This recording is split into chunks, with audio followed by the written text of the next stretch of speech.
যাবে।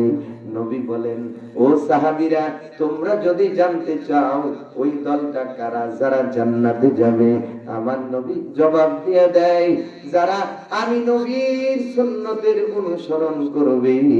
এই লোকটা কিয়ামতের ময়দানে ৭৩ নাম্বার দলের এক দল জান্নাতি হিসাবে আল্লাহ ঘোষণা দিবে।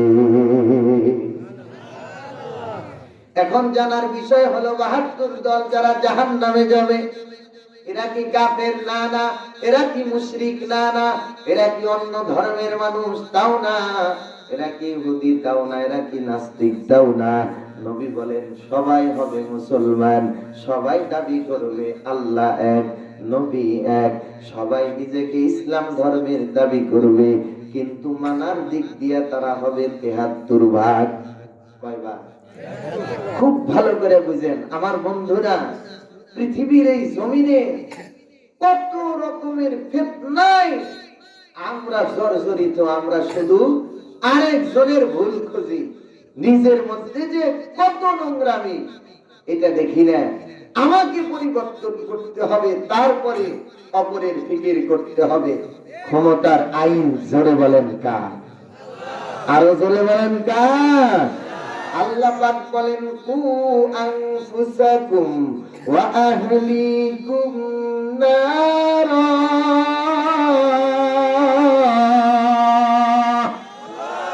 জোরে বলেন আল্লাহু আকবার।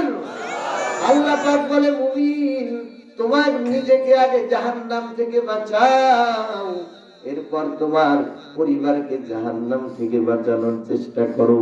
আমার বন্ধুরা, আগে আল্লাহ পাক পরিবারের কথা না বলে নিজের কথা কেন বলছেন? কারণ তোমার পরকে বাঁচানোটা তোমার জন্য এতটা দায়িত্ব নয় যতটা দায়িত্ব হলো তোমার নিজেকে পরিশুদ্ধ করা। এই জন্য আল্লাহ পাক বলে, রে বান্দা, তুমি নিজেকে জাহান্নামের আগুন থেকে বাঁচাও, আর দ্বিতীয় নাম্বার তোমার পরিবারদেরকেও জাহান্নামের আগুন থেকে বাঁচাও। আমার বন্ধুরা, এই জন্য আজকে এখানে যারা আসছি, দুটো হাত তুলে কি ওয়াদা করতে পারবো, হুজুর বয়ানের শেষ পর্যন্ত নিজেকে জাহান্নাম থেকে বাঁচানোর পথ নিয়ে বাড়িতে যেতে চাই? কারা কারা রাজি আছেন? দুটো হাত উঠে দেখান। লিল্লাহি তাকবীর, নারায়ে তাকবীর। আল কোরআনের আলো ঘরে ঘরে চালো,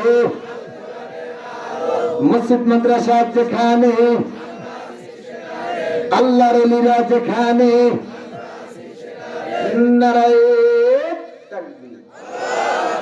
ঘুরিতেছো তুমি মায়ারো পিছে, চক্ষু বন্ধ কইরা দেখো সবই যে মিছে। কথা বল না কে? তোমার কোন দিন জানি আইসা পরে, কোন দিন জানি আইসা পরে আজরাইলের হাতের চিঠি। ওই যে দেখো ডাকিতেছে তোমায় কবরের মাটি। তোমার গহনা দিন রহিয়া যাইবে, গহনা দিন রহিয়া যাইবে, যৌবনে পড়বে ভাটি। ওই যে দেখো ডাকিতেছে তোমায় কবরের মাটি। জোরে কোন ডাকে কি ডাকে না?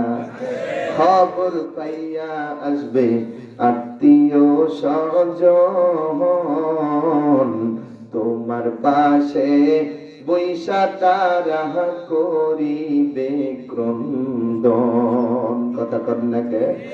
আরে খবর পাইয়া আসবে আত্মীয় স্বজন, তোমার পাশে বৈশা তারা করিবে ক্রন্দন। তোমায় সাজাইবে তারা মনেরই মতন, সাজাইবে তারা মনেরই মতন, কি সুন্দর পরিপাটি। দেখো ডাকিতেছে তোমায় কবরের মাটি, হায়রে ওই যে দেখো ডাকিতেছে তোমায় কবরের মাটি। তোমার গহনা দিন ফু রহিয়া যাইবে, গহনা দিন ফু রহিয়া যাইবে, যৌবনে পড়বে ভাটি। ওই যে দেখো ডাকিতেছে তোমায় কবরের মাটি। আমাকে আপনাকে মাটি, কবরের মাটি প্রত্যেক দিন 70 বার করে ডাক দেয়। কয়বার? জোরে বলেন। 70 বার করে ডাক দেয় কবরের মাটি, বান্দা কই যাও, কোথায় বাহাদুরি করো, কোথায় ক্ষমতার অপব্যবহার করতেছো। আমি কবর তোমাকে ডাক দিলাম, আমার মধ্যে তোমাকে ফিরে আসতে হবে। একটাবার কি চিন্তা করে দেখেছো নাকি রে বান্দা, এই বাড়িতে কত মানুষকে নিয়ে বসবাস করেছো? আরে আজ ময়রার যুবক ভাই, মুরব্বী বাবা, পর্দার আড়ালের মা, অনেক মা বোনের আসছে, প্যান্ডেলে জায়গা হয় না, আবার বাড়ায়া দিছে। আমার মেহেদি যুবক ভাই বলল, আরে মা, যেই বাড়িতে তুমি নতুন কাপড় পরে ঢুকেছো, এই বাড়ি থেকে তোমাকে একদিন সাদা কাফনের কাপড় পরায়া ওই 3.5 হাত মাটির ঘরের মধ্যে রেখে দিয়ে আসবে। একটু দিলকে প্রশ্ন করো, হ্যাঁ দিল, আমি যে এই দুনিয়ার মধ্যে এতদিন বেঁচে থাকলাম, এত মানুষ নিয়ে চলাফেরা করলাম, আমার মরণের পর আপন কে হবে? আরে আকবরের ভাই, মরণের পর আমার আপন একমাত্র আল্লাহ আর আমার নবী। এই জন্য আমরা কোন দলাদলি বুঝি না, আমরা একটা দল করতে চাই, ওই দলটার নাম হলো নবীর দল। কথা বল না কে? আমার বন্ধুরা আছেন, এবার নবীর প্রেমিকদের কি শোনায় যায়।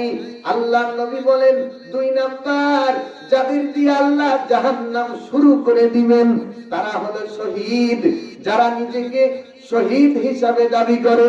আমার বন্ধুরা, কিয়ামতের ময়দানে এই শহীদটার হিসাব হবে, যাও জাহান্নামে যাও। আল্লাহর আদালতের বিচার দুনিয়ার বিচারের মতো নয়, স্বার্থপরের মতো নয়। দুনিয়ার মানুষ টাকা খেয়ে বিচার ঘুরাইয়া দিতে পারে, বলেন তো দেখি, আল্লাহর কাছে কোনো ঘুষ চলবে? আর জোরে কান, আল্লাহর কাছে কোনো উল্টা পাল্টা বিচার নাই। ফেরেশতারা বলবে, মালিক, এই বান্দা তো তোমার রাস্তায় জীবন দিয়া রক্ত ঝরায়া এরপরে দুনিয়া থেকে বিদায় হয়ে আসছে, দয়ার মালিক আল্লাহ, আজকে কেন তুমি তাকে জাহান্নামের ফয়সালা দিলা? আল্লাহ বলবে, ফেরেশতা চুপ হয়ে যাও, তোমার দায়িত্ব ছিল শুধুমাত্র নেকি লেখা। আমি আল্লাহর দায়িত্ব হলো ওই বান্দার কলবের মধ্যে কি বলে এইটা দুনিয়ার কেউ জানে না। বলেন, একজন জানে, তার নাম কি? আরো জোরে বলেন। ওয়াফি আনফুসিকুম আফালা তুবসিরুন।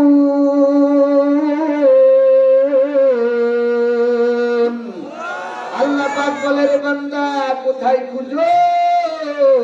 আমাকে খোঁজার জন্য মক্কায় যাও।